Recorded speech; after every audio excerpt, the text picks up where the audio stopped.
Hola, ¿cómo están? Hoy quiero hablarles un poco de los marcapasos. Me quedé pensando en el video anterior y me pareció buena idea comentarles un poco de los marcapasos, así que vamos a ello. Actualmente hay muchas personas que son usuarios de marcapasos, gente que tiene un marcapasos o dispositivo cardíaco.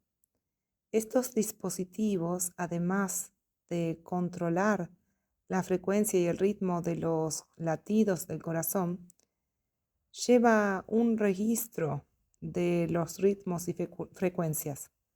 Entonces después, cuando ese paciente viene a control con el clínico o cardiólogo, se ven los ritmos y frecuencias que el paciente ha tenido y también las acciones del marcapasos ante esas variaciones. Las arritmias pueden ser detectadas y registradas por los marcapasos. La fibrilación auricular, por ejemplo, que es una arritmia de importancia clínica y una de las más comunes, y creo que la más común de las que tienen importancia clínica, pueden ser detectadas por dispositivos cardíacos. Cuando es así, se denomina fibrilación auricular subclínica o episodios de frecuencias auriculares altas, Atrial High Rate Episodes, AHRE. Es un hallazgo común en pacientes portadores de dispositivos cardíacos, marcapasos, desfibriladores, resincronizadores y holters insertables, y se asocia con un mayor riesgo de ictus, de accidente cerebrovascular. Diversos estudios han demostrado que los episodios de fibrilación auricular subclínica se asocian con un aumento del riesgo de eventos tromboembólicos. En realidad, lo que ha pasado recientemente es que un metaanálisis que combinó los resultados de los ensayos NOAA-AFNET, Atrial Fibrillation Network, y ATESIA, Apixaban for the reduction of thromboembolism in patients with device-detected subclinical atrial fibrillation.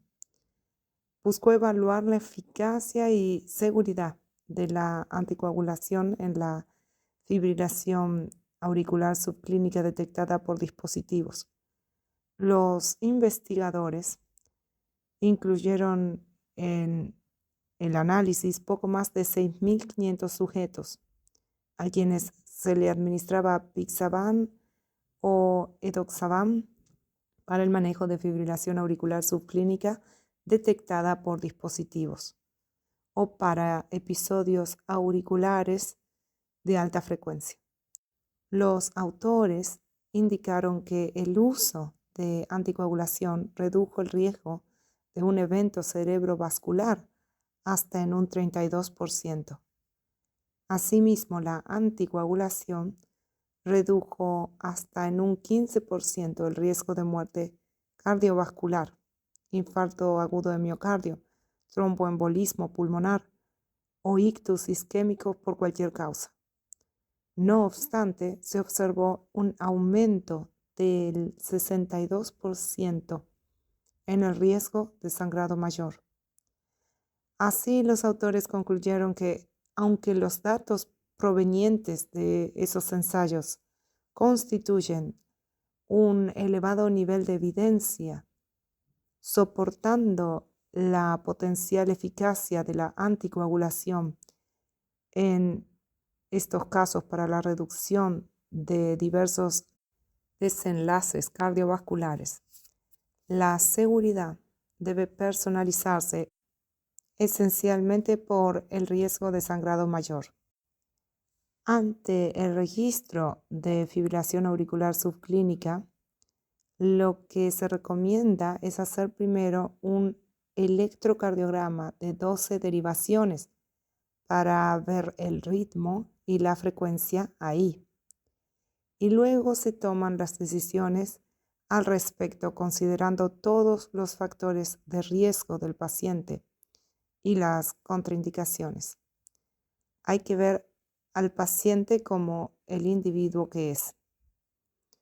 Cabe destacar que ante un paciente al cual se le detecta fibrilación auricular subclínica, incluso fibrilación auricular con síntomas, que no es candidato al tratamiento con NOAC o tratamiento con anticoagulantes, uno debe documentar en la historia clínica del paciente lo que ha pasado y la decisión que se toma. Por ejemplo, se detecta fibrilación auricular de tal o cual frecuencia, pero el paciente tiene tal o cual complicación para los NOAC. No puede recibir este tratamiento profiláctico.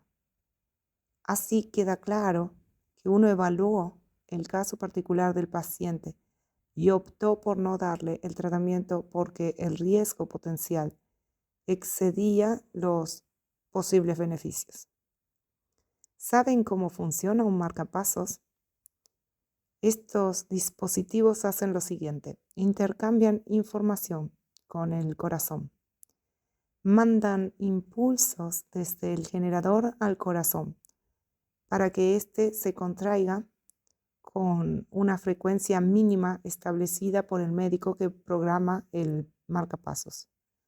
Esta es la función de estimulación. Y luego envían información desde el corazón al generador para que este último detecte, sienta si el corazón late por sí mismo, para inhibirse, no estimular en ese caso, y no enviar estímulos, pues si el corazón late por sí solo, no es necesario que funcione el marcapasos, ahorrando así batería y alargando la vida media del sistema. Esta es la función de sensado.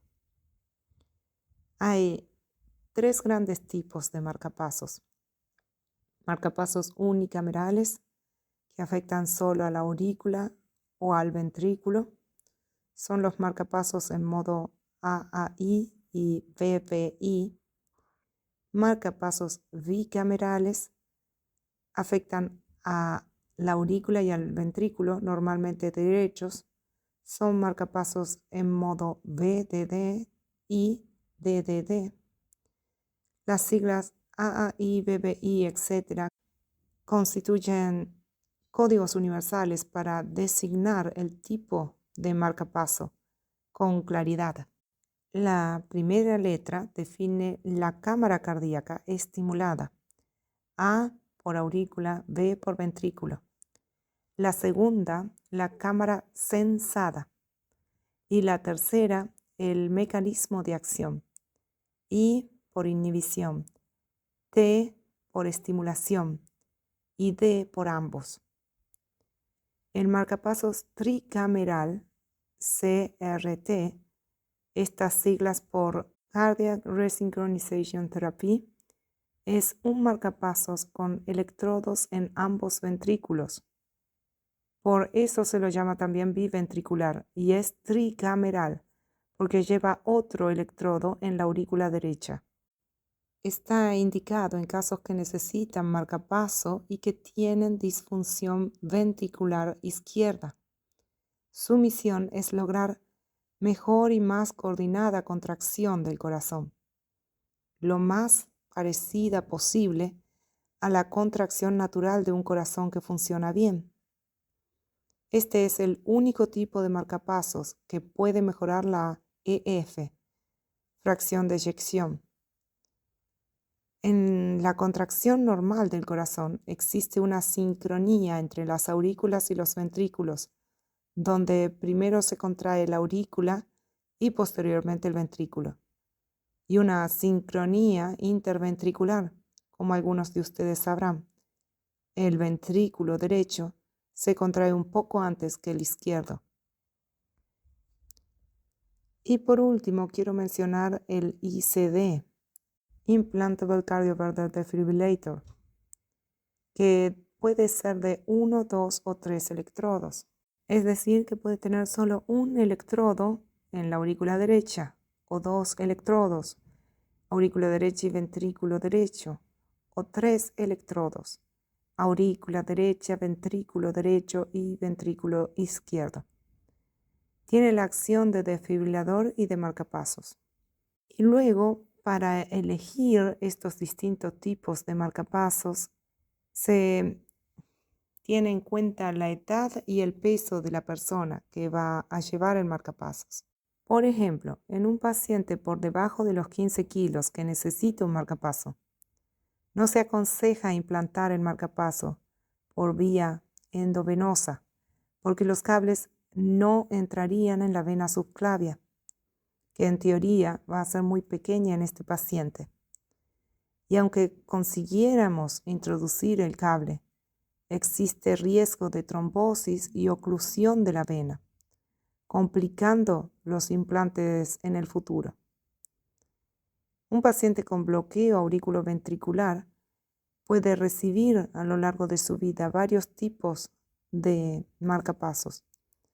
Por ejemplo, un niño de 3 kilos en el primer mes de vida recibiría un solo cable epicárdico ventricular conectado a un generador unicameral, BVI, marcapaso epicárdico.